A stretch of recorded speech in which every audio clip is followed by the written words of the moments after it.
Boa tarde a todos. Sejam bem-vindos à teleconferência de divulgação dos resultados da Multilaser.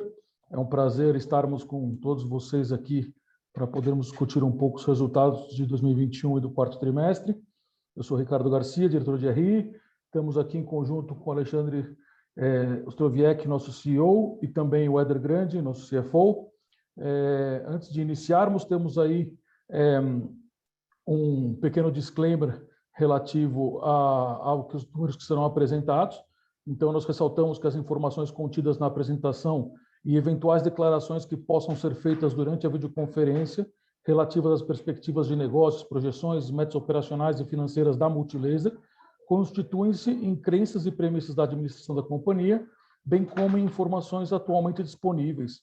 Considerações futuras não são garantias de desempenho, elas envolvem riscos, incertezas e premissas, pois se referem a eventos futuros e, portanto, dependem de circunstâncias que podem ou não ocorrer. Investidores devem compreender que condições econômicas gerais, condições de mercado e outros fatores operacionais podem afetar o desempenho futuro da Multilaser e conduzir resultados que diferem materialmente daqueles expressos em tais considerações futuras. Sendo assim, em breve já passo a palavra para o Alexandre. Ao final da apresentação, nós estamos aí abertos a perguntas. Vocês podem, durante a apresentação, já encaminhar suas perguntas por escrito, mas também, no final, caso seja de interesse, podem entrar e fazê-las ao vivo. Tá ok? Agradeço a presença de todos. Ale, é contigo. Boa tarde, pessoal. Sejam muito bem-vindos aqui à nossa conferência de resultados. Vou passar aqui brevemente os números e depois vamos para perguntas. Muito bem. Ponto-chave da nossa empresa aí no fechamento do ano e do quarter é o crescimento da receita. Acho que foi entregue um percentual bastante robusto, aí, da ordem de 70% de crescimento da receita, em cima de um crescimento similar no ano passado. Então, foram dois saltos muito importantes para a companhia. Das nossas famílias, foram 17 das 18 famílias com crescimento. A única que decresceu foi a parte de pendrives, por motivos óbvios, é uma tecnologia obsoleta, então o armazenamento aí via pendrive, cartão, deu uma certa decrescida, as demais todas cresceram. E outra notícia foi a representatividade muito grande da família mobile, que aqui está tablets, PCs e também celulares. Tá? Essa família cresceu em representatividade, a gente já vai ver por quê, e é um motivo bastante importante para a nossa empresa. Outra coisa, 58% das vendas para o varejo, então hoje a Multilaser está cada vez mais diversificada, um pouco menos de 60% é varejo e 42% são outros negócios corporativos, seja governo, corporações, provedor de internet, etc. Mostra um pouco da diversidade e da diluição de risco da empresa. Sendo que desses 58%, você note que 44% é pequenos e médios varejos, então estamos ainda tentando pivotar, né, cada vez mais para a pulverização. Garantir a pulverização da empresa em pequenas empresas que a gente consegue manter uma margem um pouco melhor do que a concorrência. Aí os grandes números que vocês devem ter visto já no relatório, mas estamos falando aí de quase 5 bilhões de receita, com um EBITDA de mais de 800 milhões e um lucro de quase 800 milhões de reais, tornando a Multilaser aí no hall das top empresas que mais geraram lucro do Brasil no ano. Houve uma reclassificação, tá, na parte de receita, então teve uma mudança de critério em que a gente jogou os créditos fiscais, eles não estavam considerando como dedutor de receita e passou a considerar. Então, os 5,1 bilhões virou 4,8 exclusivamente por conta da classificação dos créditos para reduzir a receita, mas o número total foi exatamente aquilo que a gente imaginava e acima do planejamento que foi mencionado para nós pelo mercado. Então, foi entregue aí, o ano como um todo, foi entregue receita, EBITDA e lucro de forma bastante satisfatória. Em termos de canal, houve uma grande revolução na Multilaser, como vocês podem ver aí, que é a parte de governo. Tá? Nós fomos de 4% para 21% do faturamento da companhia. Esse é um grande ponto de interrogação, acho, na cabeça de todos os investidores, o quanto isso é one-off, o quanto isso é perene, e a gente vinha falando isso desde a época do IPO, bastante questionamento. Notem que o fato do governo ter crescido aí quase 800% dilui um pouco as demais categorias que continuaram crescendo em linha com a empresa, ou seja, provedor 70%, corporativo 68%, pequeno varejo 39%, o grande 36% e etc. E-commerce 28%. Mas o governo realmente eclipsou todas essas outras áreas e representou quase metade aí do faturamento adicional desse ano. A gente acredita que essa é uma tendência mais perene, porque tem a ver com a estrutura da educação no Brasil. Antigamente você tinha uma educação 100% analógica e com a pandemia os governos foram correndo para digitalizar e colocar devices nas mãos dos alunos, e isso gerou um grande volume de bids, de grande volume de negócios para a indústria. E a Multilaser, como low-cost provider, como fabricante com custo-benefício bom, abocanhou uma fatia significativa desse ramo. E aí a gente acabou fazendo essa entrega aí acima de 1 bilhão só de governo, uma coisa completamente inédita na história da empresa. Para 22, nós seguimos muito otimistas de entregar acima disso. Nós já temos em casa bids e negócios ganhos para poder entregar. Então, a gente acha que uma vez que o aluno se acostumou a usar tablets, PCs e Chromebooks, não vai chegar um momento em que daqui a 2 anos, sei lá, corta tudo e ninguém mais tem esse produto. Parece ser uma característica perene do poder público fornecer isso como material. Então, nós estamos bastante otimistas com essa nova linha de negócios. E a margem desse ramo tende a ser levemente superior ao varejo, então isso acaba compondo positivamente a parte de governo.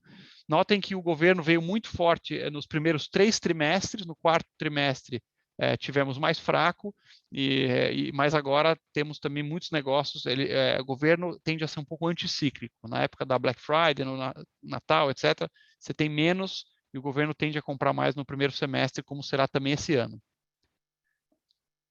E aí, aqui em termos de negócios, você vai ver que acompanha o mesmo efeito que o governo fez nos canais de venda, também teve o mesmo efeito na divisão por linha de produto. Então, você note que mobile devices cresceu 122%, que é basicamente celulares, tablets e PCs, subindo de 34% do total da empresa para 44%, e aí diluindo um pouco algumas outras categorias que também cresceram, porém em menor velocidade. E esse mobile devices não é varejo, tá, pessoal? No varejo cresceu até menos do que a média da empresa. Isso aqui é governo que entrou aí com um canhão novo de linha de negócio para nós. A parte de Kids Sports cresceu 70%, então foi bem satisfatório. Tanto o negócio de baby cresceu, o negócio de brinquedo cresceu, o negócio de esportes cresceu muito. E, claro, pets que está aí dentro é totalmente novidade. A gente não tinha nada, nós lançamos a nossa marca Mimo. No ano passado, compramos a Expet, que é a fábrica de tapetes higiênicos. Está crescendo, está indo bem, ajudou a compor esse número. Home Electric Products, que é a parte de áudio-vídeo, monitores, telas, caixa de som, automotivo, etc., cresceu 73%, puxado muito pela parte de telas. Tá? Aí o grande herói foi as telas, que a gente lançou 2 anos atrás, e entrou ano passado com a Toshiba. A marca Toshiba está super bem aceita, e isso que puxou esse 63% aí de Home Products, porque o resto cresceu da faixa vai de 20%, 25%, e as telas muito mais. E por fim, a parte de Office IT é um negócio mais maduro, a gente já tem um share grande, pendrive, mouse, teclado, acessórios em geral, cresceu 30%, que é bem robusto, mas não se compara com o resto da empresa, ainda assim bem saudável.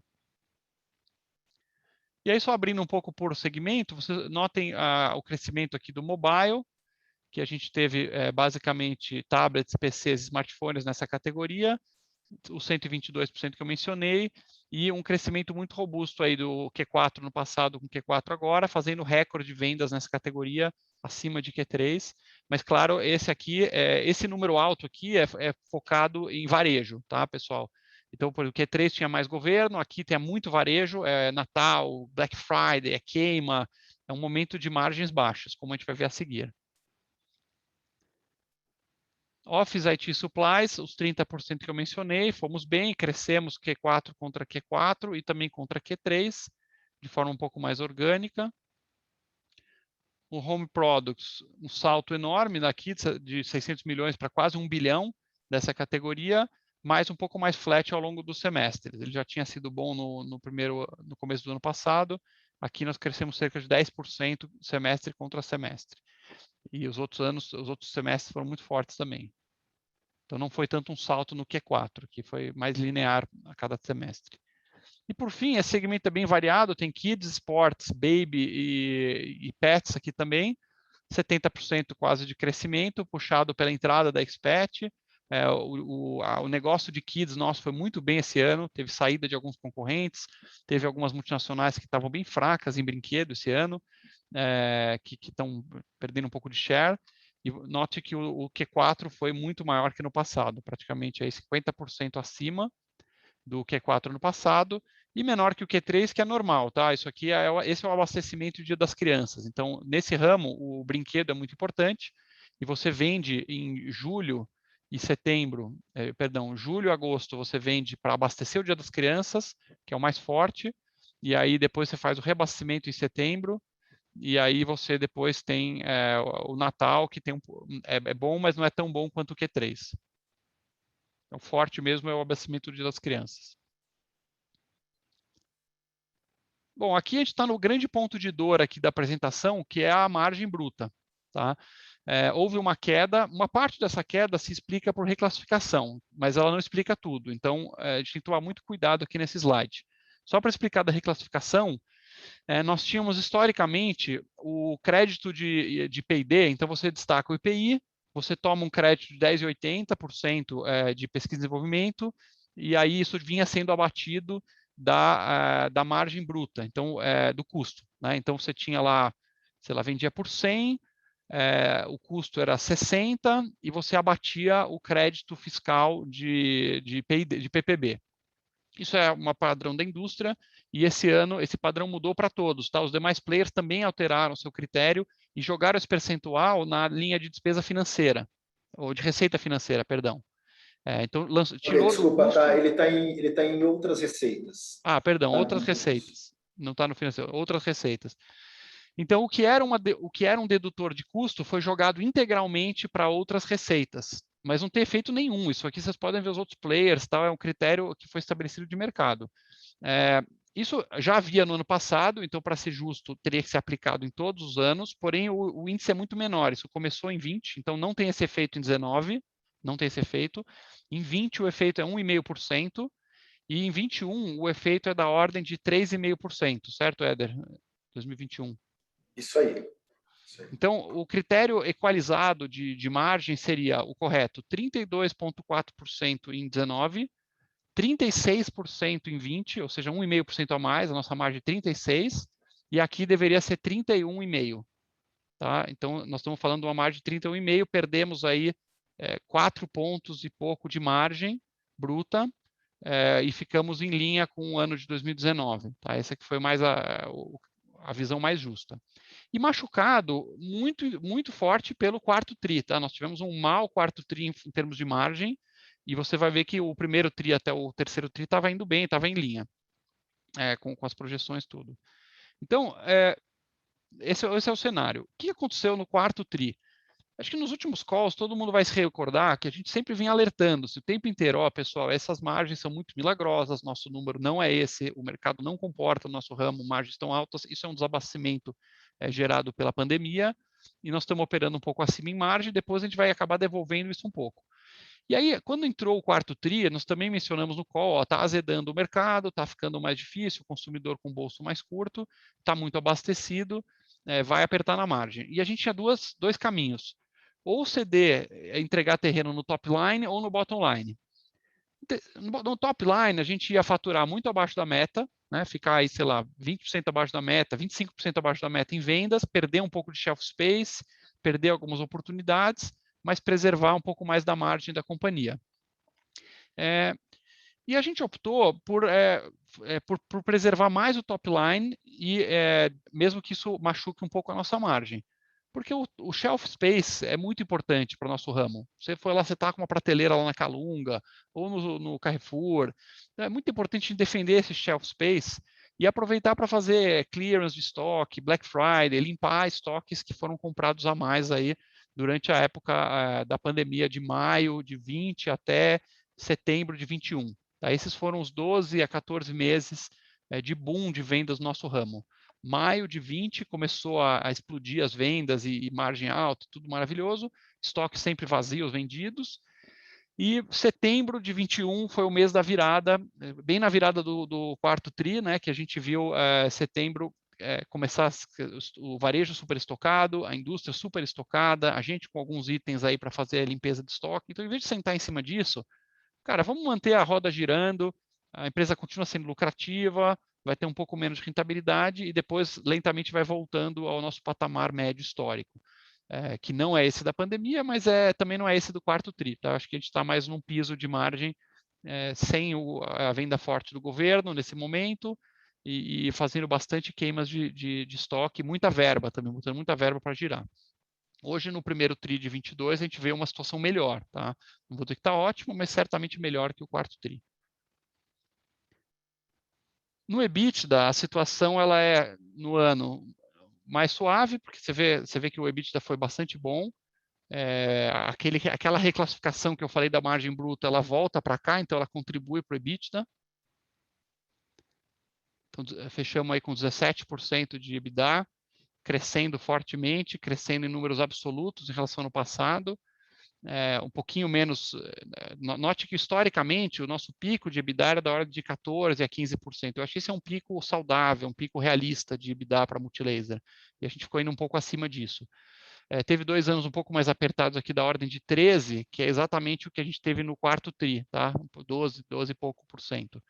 Eu acredito que o nosso EBITDA justo, não estou fazendo projeções, eu estou dizendo a longo prazo, o EBITDA justo para multilaser é da ordem de 14% a 15%. Um EBITDA mais firme, considerando um período bem longo. A gente está um pouco abaixo no quarto TRI por essas questões que eu falei. O lucro líquido também foi muito bom, cresceu inclusive em termos percentuais. Claro que aqui tem um efeito um pouco do IPO, né? Aqui a gente estava com dívida líquida, aqui tem caixa líquido, então o lucro líquido acaba sendo positivamente afetado aqui, mas independentemente do caixa líquido, foi uma boa taxa de lucro. O quarto TRI passado foi muito bom, estava tudo zerado de estoque, o que chegava vendia, o varejo pagava qualquer preço pelo produto, então foi excelente de margens. Terceiro TRI também estava excelente, e agora a gente está devolvendo, eu entendo a gente como devolvendo, ajustando um pouco o que teve de sobra de estoque, o que não girou com muita margem nos semestres anteriores, nós pisamos no acelerador e botamos para fora. Tá? Então esse que foi o objetivo desse trimestre. Eu acho que desde que a gente esteja vendo ao longo do tempo uma recuperação, está tudo tranquilo, está dentro do que estava planejado. Tá? Eu acho que foi um pouco decepcionante para mim, eu achava que a gente podia fazer um pouquinho a mais, mas não, cara, não muito a mais do que isso. Eu também não achava que era realista, dado o cenário lá no comecinho de outubro. Tá? Acho que o importante agora é ver isso aqui recuperando trimestre a trimestre. A gente está confiante que esse primeiro TRI já vai estar um pouquinho melhor do que o quarto TRI do ano passado, para a gente convergir para um índice aí de longo prazo da multilaser. Então, de números são isso, depois a gente esses são os números, depois a gente vai aprofundar mais com as perguntas. Deixa eu só destacar alguns eventos aqui importantes do trimestre, que são só coisa que pode ser game changer para a empresa, tá? Vou de baixo para cima, deixar o melhor para o final, tá, pessoal? Bom, a gente tinha um plano de CAPEX na época do IPO prometido aí de cerca de 10% a 15% da captação, perdão, de 5% a 10% da captação em CAPEX, que é 150 a 200 milhões de reais. Estamos executando a ampliação das fábricas, são 2 galpões hoje a mais em Extrema, são 2 galpões alugados em Manaus com máquinas, com produção lá. Temos a produção de caixa de som, que vai iniciar agora no próximo trimestre em Manaus. Temos a ampliação de televisores em Manaus também. E em breve mobilidade, já vou falar disso, em Manaus. Em Extrema, nós estamos levando toda a linha de produção da Expet para Extrema, para aproveitar, unificar na nossa fábrica, eliminar um site. Hoje tem um site da Expet na Moca, São Paulo. Nós queremos ter como visão de negócio o mínimo de sites possíveis, né? O meu sonho é ter 2 prédios só, um em Extrema e um em Manaus. Isso tem muita simplicidade, save, etc. Então, esse da Moca a gente vai fechar agora em abril, maio, e levar as últimas máquinas para Extrema e gozar dos incentivos fiscais também de Extrema. Então, vai melhorar mais a margem dos produtos PET. Hoje, todo o histórico de PETs não tem nenhum incentivo fiscal. E também nós estamos produzindo agora ventiladores, está rolando a produção nesse momento, começou esse trimestre, e vai começar daqui a 2 trimestres a produção de liquidificadores e outros produtos eletroportáteis. A gente acha que isso é super importante porque vai reduzir muito o custo, você reduz frete, não tem mais que importar da China, tem uma jogada fiscal muito boa de saving aí, de imposto de importação e monetização de IPI. Então, a gente quer ampliar essa produção local de grandes eletroportáteis, produtos que são de alto valor agregado aí no volume. Segundo ponto importante, nós estamos fazendo um trabalho muito sério, pela primeira vez, o maior trabalho da história da empresa em branding. Então, nós estamos com uma agência especializada em marcas, redesenhando a arquitetura de marca, redesenhando o logo da Multilaser, a identidade da Multilaser, enxugando o nome também. Vamos ter uma sugestão em breve para um novo posicionamento da Multilaser, com uma marca mais bem posicionada, ganhando assim notoriedade no consumidor. E campanha de marketing, campanha de marca, bastante coisa a gente está fazendo nesse ramo, que vai se intensificar aí no segundo semestre desse ano. Bom, em terceiro e penúltimo ponto aí de relevância, nós assinamos com a DJI, a líder global em drones. Eles têm 80% do mercado global de drones, são líderes absolutos em tecnologia, em produto, em marca, em tudo. E nós teremos a distribuição exclusiva no Brasil, um negócio da ordem de 100 a 200 milhões de reais, dependendo de como o mercado fizer a recepção, mas esse é o número do mercado deles aproximadamente, tá? De 100 a 200 milhões a ordem de grandeza de mercado oficial, tá? De drones. Então, a ideia é a gente importar esses drones, já estamos com pedidos chegando na nossa fábrica, e vamos iniciar importando e distribuindo os drones DJI que são tão bem aceitos. E aí nós vamos ter isso no nosso canal próprio de DTC, nós vamos ter isso no varejo, e a gente está estudando no futuro fabricar os drones também para ter um saving, ter uma vantagem aí de custo. Tá? É um mercado super promissor, como vocês sabem bem, tanto para hobby, diversão, filmagens profissionais, para esportes, para agricultura, para atividades de nicho corporativo e futuramente para transportes também. A gente acredita que o drone tem um papel muito importante para transportes de pequenas distâncias e volumes leves. Além da área militar, claro, mas se você estiver aí na Ucrânia, que está rolando lá com drones, mas essa parte nós não vamos entrar, tá, pessoal? Essa parte militar não tem planos, obviamente. Bom, e para terminar, a última notícia também muito quente, que saiu semana passada, nós anunciamos isso aí, é a compra da Watts. Watts, uma empresa especializada em veículos elétricos, e ela vem se somando à linha da Atrio, a nossa marca de veículos elétricos, que a gente já vinha trabalhando com sucesso. Tá? Nós temos aí bicicletas, patinetes e scooters elétricos. A gente acredita muito nessa tecnologia, tem uma pegada ambiental, tem uma pegada de micromobilidade, redução do trânsito, redução de custo. Todo mundo sabe a gasolina aí como está cara e como está doendo no bolso do consumidor. Então a Watts vai entrar muito forte nisso. E a grande jogada é que a Watts ela já estava 1 ano e meio, 2 anos na nossa frente em termos do desenvolvimento da moto elétrica. Então, se a gente quisesse fazer em casa, a gente só começaria a fazer isso até homologar, Detran, documentação, preparo, plano de produção, tal. A gente ia fazer isso lá para 2024. Então, a compra da Watts antecipa esse projeto muito rapidamente, né? O veículo elétrico, a moto elétrica, que é realmente o grande filão.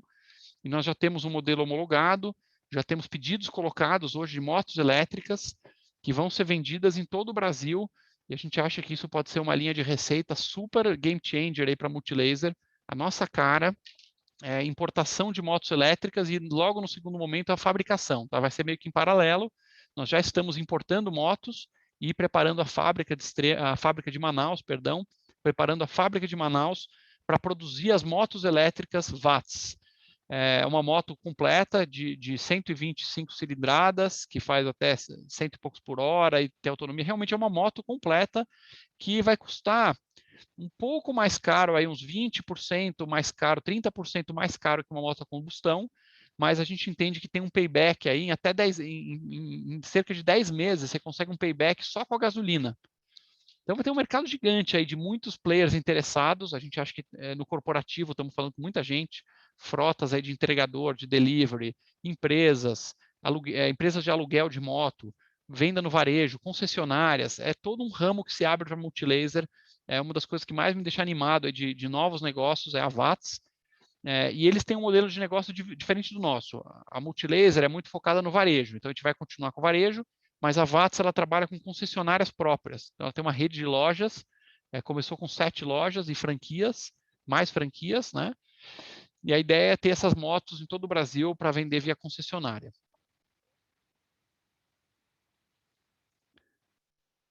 Aqui estão os contatos do pessoal aqui que está com a gente no call, com o Éder, com o Ricardo. E vou abrir para perguntas agora de todos aí que quiserem saber sobre a nossa empresa. Perfeito. Vou fechar aqui para poder ver vocês. Ale, a primeira pergunta, ela vem da Daniela, da XP, e ela vai entrar para fazer a pergunta. Então, pode abrir para ela, por favor, pessoal?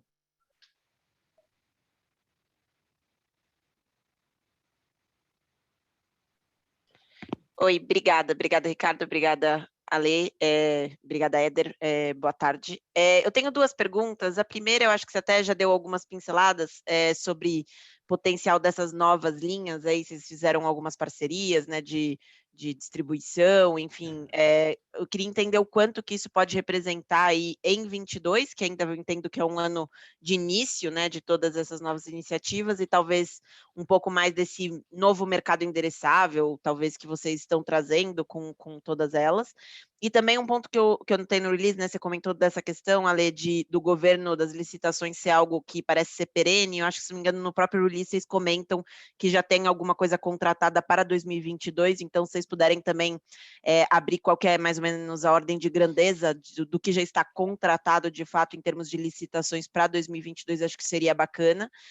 E aí minha segunda pergunta era do lado de M&A, né, assim, de fato vocês estão ativos, vocês tinham comentado que iam procurar oportunidades, e eu lembro que eu acho que ou no último call ou no call anterior vocês comentaram de eventualmente olhar uma oportunidade em linha branca. Eu queria entender se no cenário atual isso ainda faz sentido olhar, se existe essa oportunidade. Talvez o mercado esteja mais desafiador, mas não sei se isso também abre espaço para uma negociação melhor. Então, entender um pouquinho esses 2 tópicos. Não, perfeito, Dani. Então, vamos lá. Em termos de DJI, historicamente, a gente estava falando de um valor de 100 a 200 milhões. Eu não posso dar guidance aqui, mas acho que a ideia é a gente tentar manter o mercado deles e ir expandindo, né? Então, isso seria uma referência de número. Em termos de watts, certamente o valor da transação foi moderado, 10 milhões de reais. É uma empresa com faturamento ainda pequeno, startup, mas com bastante projeto para crescer. E o grosso do ticket aí é capital de giro, porque o problema deles era investir pesado e trazer produto, e botar fábrica, e fazer acontecer. Então, a gente pagou um cheque moderado por todo esse projeto pronto, para uma empresa que já está rodando, mas ainda com valores baixos de faturamento, e a gente quer escalar extremamente rápido, e estamos assustados positivamente com a demanda. Tá? A demanda de moto elétrica está muito forte, todo mundo quer produto de valor agregado alto. Em termos de M&A no geral, a gente tinha falado que a gente queria fazer aquisições, nós fizemos desde o IPO 2, no final do ano passado nós fizemos a compra da Obabox, que é uma empresa focada em venda online. Por enquanto está indo bem, ela está crescendo, não está batendo meta ainda, está fazendo, janeiro fez 70% da meta, fevereiro fez 70% da meta, e agora março está batendo meta, que é dobrar em cima, que era o dobro da meta de fevereiro. Então está rampando e vai ter números muito bons de DTC para nós. Vocês notem que o DTC cresceu 30% ano passado, só que esse número não impressiona, né? Porque o DTC era onde tinha que estar crescendo mais. Porém, a base de 20, estou explicando, DTC, chegou na pandemia, o nosso DTC aumentou 600%. Assim, mas 600%, foi de 5 para 30 milhões do dia para a noite de faturamento, lá para março de 20, porque o mercado inteiro fechou, não tinha para quem vender, a gente botou tudo na internet. Aí fez uma base muito grande no Q2 de 20. Quando você olhar o 21, você fala, caramba, cresceu só 30, mas é porque teve esse pico astronômico fora do comum em Q2. Então, está robusto o crescimento. Aí entrou no final do ano a Obabox, com os vendas zero praticamente, a gente virou a chave em dezembro, então não teve nada. Esse ano eu acho que o DTC vai surpreender muito. porque ele traz margens muito melhores, mas muito melhores do DTC. A gente tem o nosso business multilaser crescendo, somando com o Babox. Então, essa é a aquisição que a gente fez no ano passado. Estou super otimista. Realmente, os primeiros 2 meses não bateu meta, mas, cara, startup, virar chave, o sistema e tal, esse mês está batendo meta. Acho que vai ser muito bom. E aí, agora, a segunda aquisição, depois da Ubabox, esse ano a segunda aquisição é a Avats, que é essa que a gente está fazendo.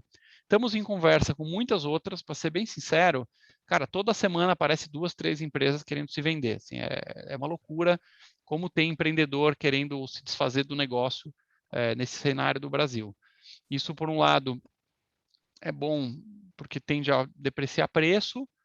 Por outro lado, também, nosso preço também, vocês veem, a gente quer tradear, a gente quer fazer negócios muito abaixo do nosso preço de tela, né, para gerar valor para os acionistas. Então, como o nosso preço de tela está o que está, né, acompanhando o mercado, um pouco as tendências, acaba ficando pouco poder na nossa mão de compra.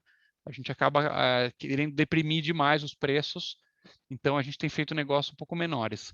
Mas tem 2 negócios relativamente grandes que a gente está em conversa bem avançada de aquisição.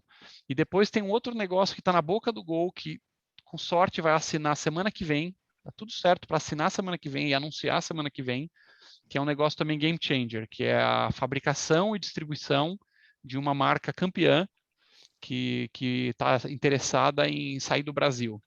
Então, ela vai nos passar para produzir e vender uma linha de produtos já bem solidificada no Brasil e que vai agregar também bastante receita e, se Deus quiser, um pouco de bottom line também. Tá? Isso, com sorte, até a sexta-feira que vem a gente anuncia, está na mão dos caras lá, assinar, empresa estrangeira. Então, vai ter uma novidade boa na semana que vem também, assim como a gente soltou semana passada a DJI.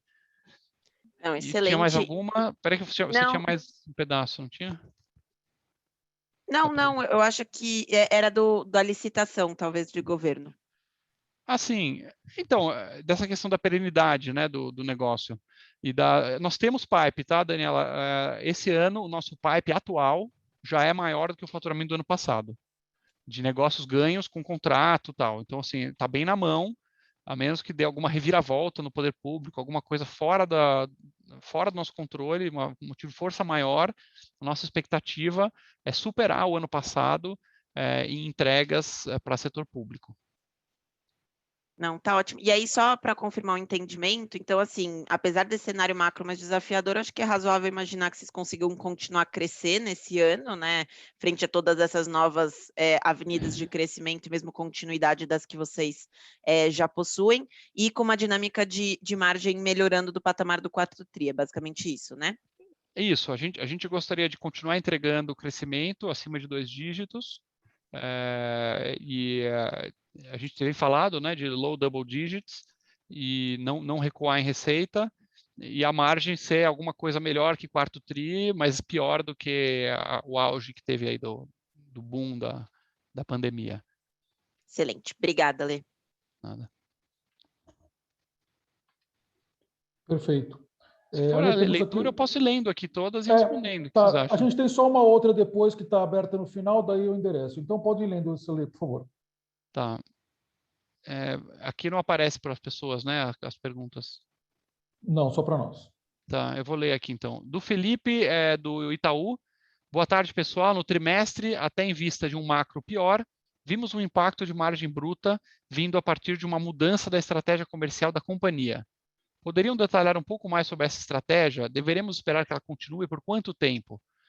Então, Felipe, eu não acho que é uma mudança de estratégia estrutural. É um movimento tático vindo um momento que o varejo compra muito, que o consumidor compra muito, que é Black Friday e Natal, e nós fizemos um movimento tático de aproveitar para queimar bastante produto, os slow movers, os estoques, ofendendo um pouco a margem, mas reduzindo o nível de estoques encalhados e fazendo a roda girar. Então, não é que a Multilaser mudou sua estratégia ou a sua abordagem no mercado, e sim nós vimos, azedou o mercado, vamos tentar ir para cima e botar bastante promoção, bastante rebaixa de preço, aquela história do leão, né? O leão vai comer alguém, vamos botar a bota de corrida e não ser nós, e deixar a concorrência ficar um pouco mais encalhada. E, Ale, tem dois aspectos também, né? O quarto TRI é um trimestre de um mix de venda desfavorável, né? Muito produto de informática, então a margem desse segmento não é tão boa. E a própria integração do Babox, que foi no último trimestre, ela penalizou um pouco, né? Porque, enfim, teve muita mercadoria retornando, devolvendo margem, então tem alguns aspectos aí que contribuem para essa queda. E o quarto TRI de 21, não dá, de 20, perdão, o quarto TRI de 20 não é base de comparação. Foi um negócio assim, nunca visto em 20 anos. O varejo aceitava pagar mais. Imagina, o produto estava na mão para faturar para o varejo, o cara estava 3 meses esperando a mercadoria e você reajustava preço na última hora, o varejo topava. Então, assim, a margem do quarto TRI tende a ser mais espremida. Beleza, vamos ver a Melissa aqui. Hi, Alexandre and Ricardo. Thank you for this disclosure. Tá. How was sellout at the end of the year and performance in Q1 to date? How much inventory is there in the retail channel? What is the size of the addressable market? Well, let's go one at a time. Okay, Melissa. So how was the performance and inventory in the retail channel? No final de Q2, no final de Q4, o varejo estava muito estocado, tá? Eles compraram. Imagina que o varejo passou 4 trimestres, de maio de 20 até setembro de 21, comprando o que aparecia. Não tinha produto, as fábricas todas vazias, a cadeia de suprimento da China uma loucura. Então, a ordem no varejo é: coloque pedido de todo mundo o máximo que puder. E você ia entuchando o varejo de tudo que tinha e vendia. O consumidor também estava com dinheiro do auxílio emergencial, queria equipar a sua casa, não tinha consumo out of home, então não ia para restaurante, para bar, então gastava tudo com a casa. Então não foi o perfect storm, foi o perfect paradise no sentido do negócio. Chegou em Q4, o mercado virou, as pessoas começaram a sair de casa, estavam com pouco apetite para comprar e o varejo estava recebendo produtos de toda a indústria. Então o varejo ficou hiper estocado. Veio a Black Friday, não aconteceu nada, foi terrível. Veio o Natal, não aconteceu nada. Então, ao longo do trimestre, todo mundo teve que rebolar. Nós fizemos campanha, promoções, etc. Hoje o nível de estoque é alto, mas é menos do que estava em Q4. Tá? Melhorou a situação. 2. What is the size of the addressable market for drones and e-bikes motorcycles? What is the relative positioning of your offer? And what is competition like? Eu não estou aqui com o addressable market nesse momento. Os drones, digamos que a DJI ela tinha sempre 80% do mercado, então faturando aí uma média histórica de 150 milhões. Nós podemos inferir que o mercado de drones hoje seria da ordem, nessa lógica, de 200 milhões ano de reais, tá? E a DJI com algo como 150 milhões como líder. E eles são price leaders em termos de premium, né? Premium price leaders e líder em marca, etc. E-bikes, motorcycles, eu não estou com esse dado aqui, mas podemos levantar para passar para os investidores. E motos também, é gigantesco o mercado. Foi conversado durante a diligência, tudo, mas eu não estou aqui de cabeça com o número de motos que são vendidas. O posicionamento da nossa oferta, no caso da VATS, é mid-high, tá? Não é um produto de entrada. A Multilaser, nós temos a nossa marca Atrio, que é entry-level, produtos mid-low, e a VATS é mid-high. Tá? Essa aqui é E a competição ainda é muito incipiente. Nós temos aí uma empresa chamada Volts, que lançou também um modelo similar, que está com muita dificuldade para entregar. A gente vê aí notícias no mercado com as dificuldades deles, fizeram pré-venda, pegaram o dinheiro dos consumidores, agora estão fazendo as entregas, mas sofrendo um pouco nessa supply chain. What is your expectations for advertising and promotional spending this year? What is your channel strategy? Tá.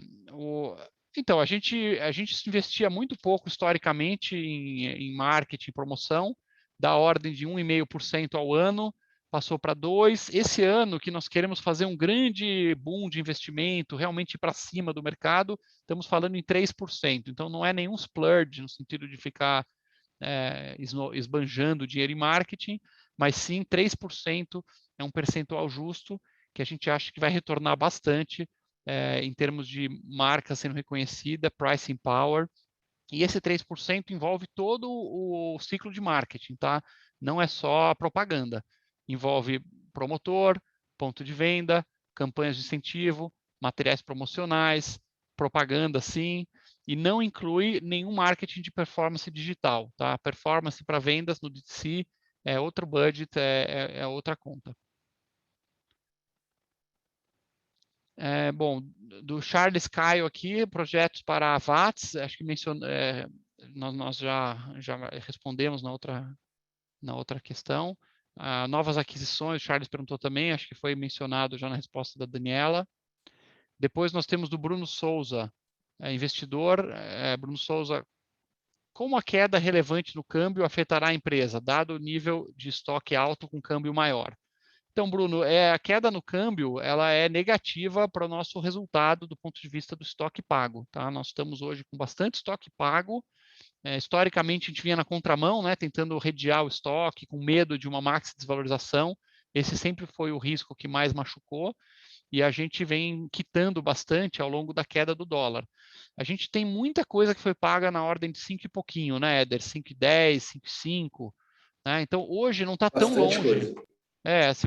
Hoje ainda não está tão longe do valor realmente que foi quitado. Acho que 4,70 e pouco, né? 4,76 está agora. 4,76.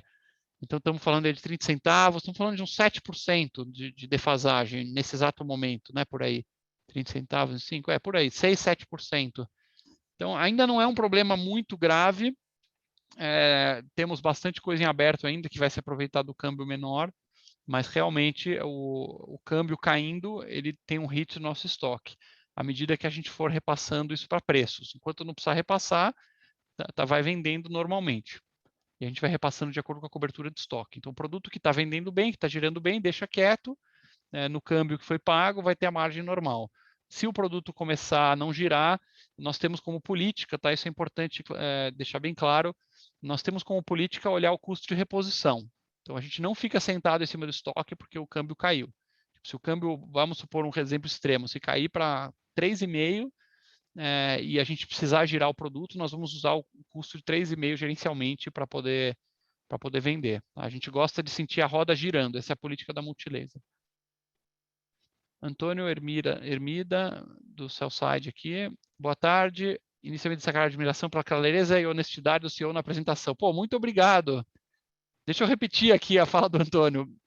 Quero destacar a minha admiração pela clareza e honestidade do CEO na apresentação. Sempre, pessoal. Cara, eu nunca vou dourar a pílula. Vocês podem gostar das notícias ou não gostar das notícias. Aqui é a vida real. Se der um problema, eu vou falar e acabou, tá? O que foi, o que não foi. Pergunto, a redução do IPI deve ter impacto significativo no resultado futuro? Boa pergunta, Antônio. Cara, nos produtos importados, a redução do IPI é muito boa para nós.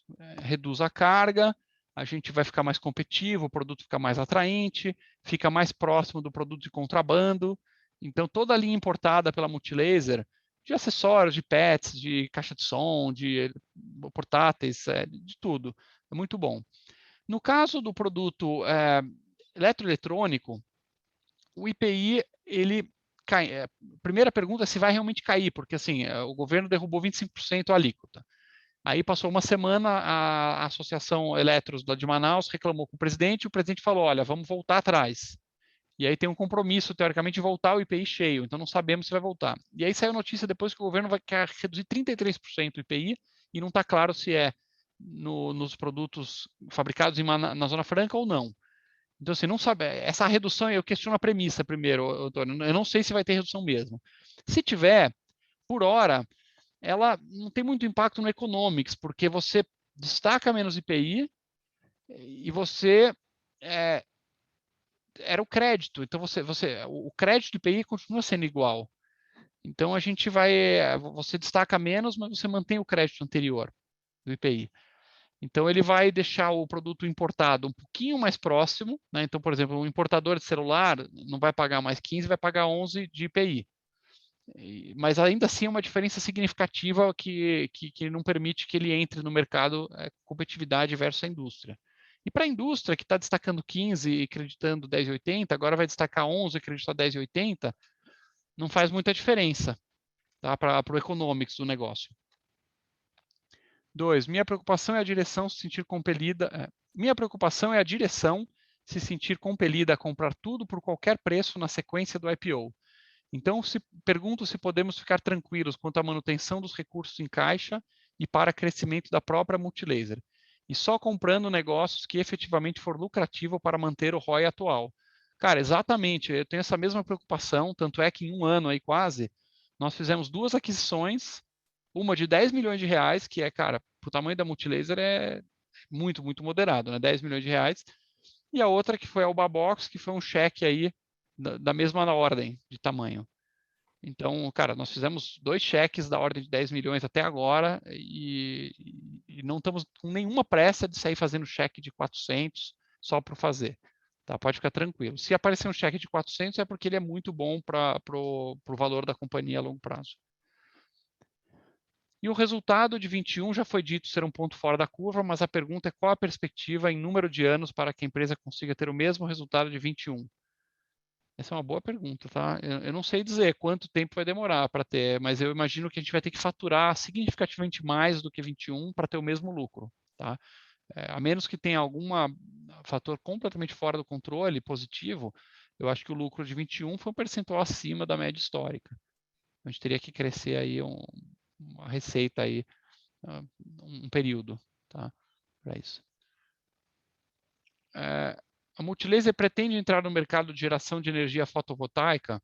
Sim, estamos estudando já. A gente está muito interessado na parte de baterias. Nós estamos com um parceiro global que já é parceiro nosso, que é muito forte em baterias de grande duração. E a gente está vendo todo mundo ir para célula fotovoltaica, né? Um monte de player entrando. Está lá a Intelbras, está lá o Aldo, está lá o GIN, está lá um monte, tem mais uns 5, 6 grandes, todo mundo lançando. E essa parte de geração de baterias vai ser um complemento importante. Tá? Então, você vai poder, ao longo do dia, estocar a energia na sua casa, devolver para o grid. Então, essa parte é uma parte que a gente está olhando com bastante detalhe. Pergunta sobre os níveis de estoque atuais, o que estão planejando fazer em relação ao futuro. Hoje está relativamente alto o estoque, mas menos que 4.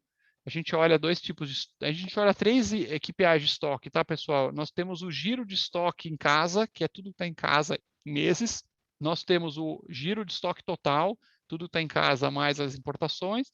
E a gente tem um terceiro que a gente chama de capital investido, que é todo o estoque da empresa menos o que está em contas a pagar. A gente gosta de deixar o capital investido o mais baixo possível.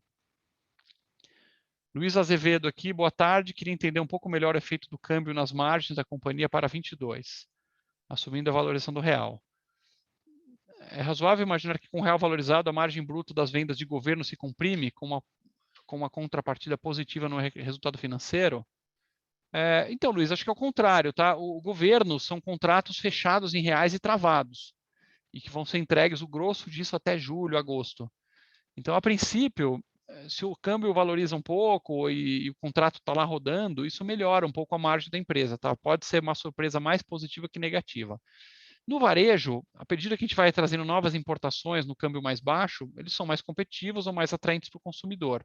E o consumidor está precisando muito ver uma redução de PDV, de preço de venda.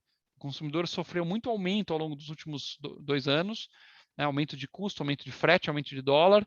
E hoje, se a gente conseguir oferecer pontos de venda mais agressivos, isso vai estimular o consumo. As pessoas que tinham aquela memória, né? Caramba, eu pagava R$500 uma caixa de som, eu não quero pagar 700. Então, se voltar esse preço, isso vai ser bom. Por outro lado, vai ter uma porrada no nosso estoque. Tá? Hoje a gente tem centenas de milhões de reais de estoque pago. Eles estão pagos aí num câmbio, não sei o número aqui, mas eu diria, pelo que eu vi, 5,20, né? Na média. 5,10 a 5,20 ali. 5,10 a 5,20. Nesses últimos 3 meses aqui, a gente já está renovando bastante o estoque, né? Pegando dólar de muito, está 5,15. quitando.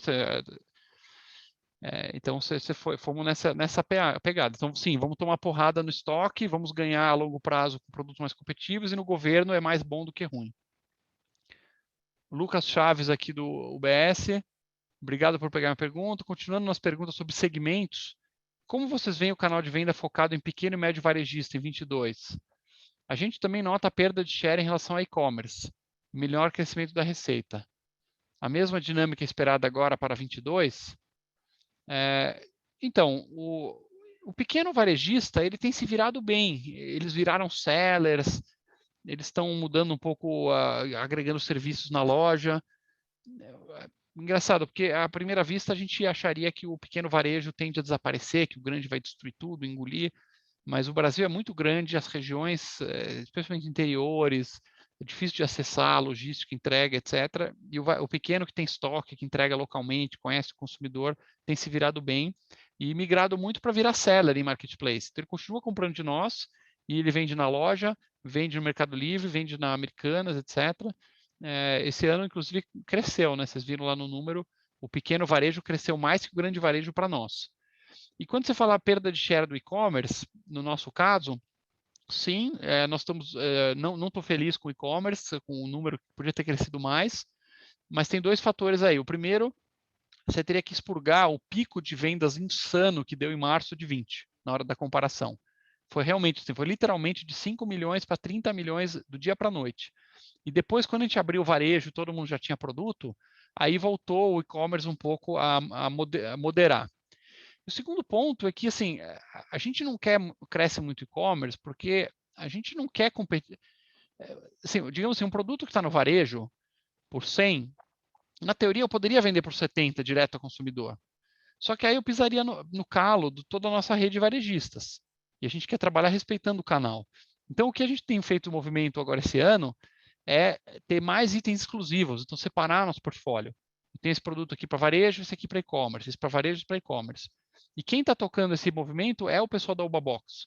Então, eu acho que agora, 22, eu prevejo mostrar para vocês aí nos próximos quartos um grande crescimento de e-commerce. Vamos ver que começou a arrancar bem mais o e-commerce, porque nós temos a nossa equipe, tem a Ubabox e tem os itens exclusivos. Porque aí eu consigo navegar com muita tranquilidade. Imagina aqui, sei lá, uma panela de arroz elétrica, R$600. Eu vendo para o varejo por 350. Então, se eu vendo por 350, eu poderia vender a 400 para o consumidor. Mas a gente não faz isso para preservar o canal. Então, a gente, puxa, vamos fazer então uma panela que é R$400, R$600, e uma outra que a gente vai vender a 480, 490, com uma margem muito melhor e que vai ser vendida em todos os nossos canais. Então, acho que a gente, com essa questão de ter portfólios exclusivos, tende a melhorar bastante. Temos aqui mais uma do Ivan, peraí. Que não foi ainda, só temos uma do Ivan aqui. Ivan Barbosa, da Ártica. Complementando, você perguntou, foi lida, entendemos que parte da decisão de sacrificar margem para manter o ritmo de vendas veio porque, com o nível de estoque elevado e dólar caindo, seria arriscado demais diminuir as vendas e o ritmo do estoque. Por outro lado, os problemas do supply chain também desfavorecem manter o estoque muito baixo, correr o risco de desabastecimento. Como estão enxergando essas questões e qual o nível de estoque pretendem manter no futuro? Cara, e você está sendo muito generoso, assim, porque no Q4 a gente não tinha informação que ia cair o dólar. Então, eu adoraria dizer aqui que a gente, sabe, visionário, vamos aqui tirar o estoque da frente que vai cair o dólar. A gente foi porque nós temos uma filosofia da roda girar, entendeu? Então, assim, eu acredito que como negócio, eu prefiro manter o top line girando, entregando, e aí você dilui os custos fixos da empresa, você mantém o momentum de share of gôndola, né? A gôndola, não deixa um outro cara entrar. Se de repente vem um concorrente com uma promoção e pega uma gôndola e eu perco essa gôndola, depois para voltar é muito mais caro.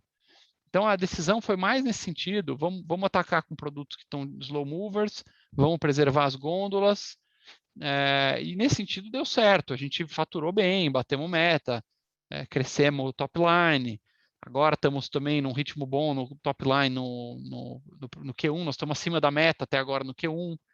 Né?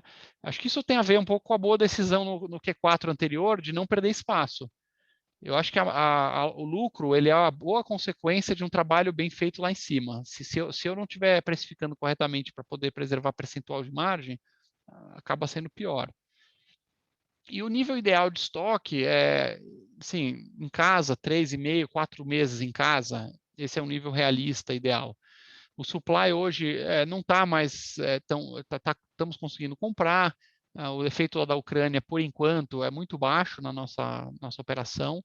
Tem alguns materiais raros lá que eles falam que vêm da Rússia, mas por enquanto não estamos deixando de comprar produto por conta do problema na Ucrânia. O Marcelo aqui, existe algum risco do varejo estar super estocado e o primeiro semestre de 22 ser muito fraco em termos de vendas da Multilaser? Cara, risco tem, mas acho baixo, até porque assim, Q1 está no final aí, né? Estamos acabando o Q1 e estamos felizes com o top line do Q1, tá? Q1 a gente não vai decepcionar em top line. Bottom line, eu espero ser um pouco melhor que Q4, quanto não sei ainda. Espero que a gente saia feliz aqui do Q1 de 2022. E o varejo está estocado, mas não está mais super estocado, tá? A gente acompanha o Radar Trade, nós temos hoje, lembrando que a Multilaser tem um software chamado Radar Trade, não conheço nenhuma indústria que tenha software desse nível. A gente pega semanalmente o estoque de todo o varejo e nós temos lá o giro e o estoque de tudo.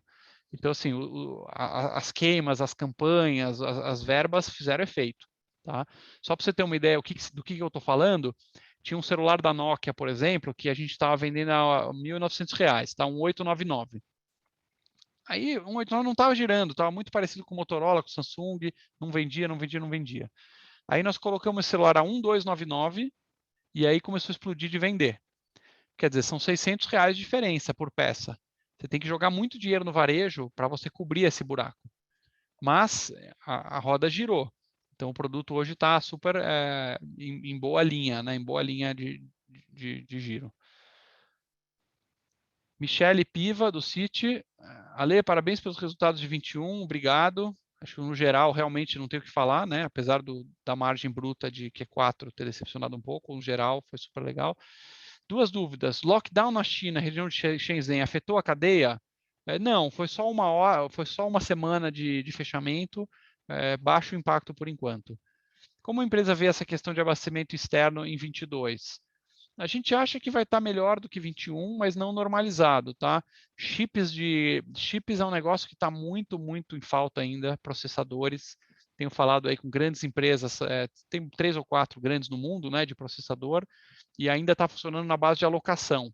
Então, só para vocês terem uma ideia, essa semana eu estava falando com o fabricante líder aí de chips de celular, que todo mundo conhece, e ele falou basicamente o seguinte: a gente tem um produto que a gente está desenvolvendo, que é um middle high multilaser celular, e aí eles falaram, cara, me fecha aqui 50 mil chips, e eu não tinha nem a especificação do produto.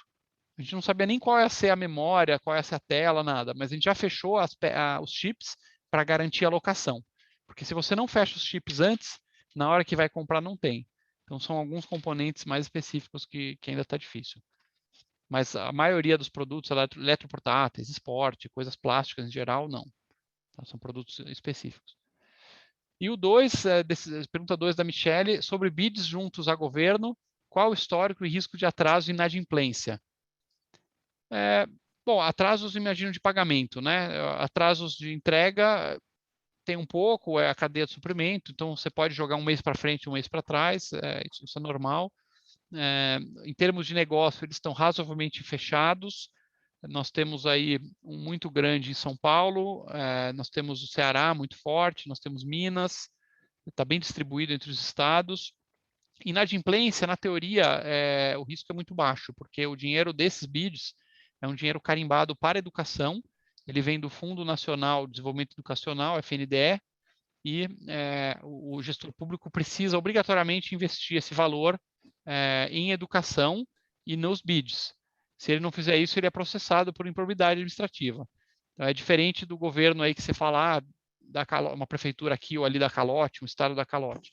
Então, atraso é mais uma questão burocrática. Até hoje, o que a gente tem visto, né, Éder, acho que atraso é mais burocrático. O documento atrasou. Exato, alguma particularidade, algum tema burocrático, e quando atrasa é 30, 45 dias, não é nada absurdo. Sim. O Oscar fez uma boa pergunta aqui. Oscar, dividendos para quando? Cerca de 30% do lucro líquido? Dividendos é para breve, a gente está avaliando, estamos definindo, né, Lê? E o percentual está próximo de 15%, a gente informou inclusive nas DFs, tá? Na verdade, o Conselho vai encaminhar para a Assembleia a proposta, vão ser aproximadamente 40% do lucro distribuível, né? Parte do nosso lucro não é distribuível. Então, o mínimo seria distribuível aproximadamente 54 milhões. Na proposta que nós estamos encaminhando para a Assembleia, é de 100 milhões de reais, isso aí dá alguma coisa aproximadamente de 11 centavos por ação, um yield próximo a 2% aí aos valores atuais. Fazendo analogia com o lucro líquido aí, é 15% mais ou menos do lucro líquido. Do 15% total. do lucro líquido e quantos por cento do distribuível? 40,5. 45,5. Ah, 45% do distribuível. Perfeito. Isso.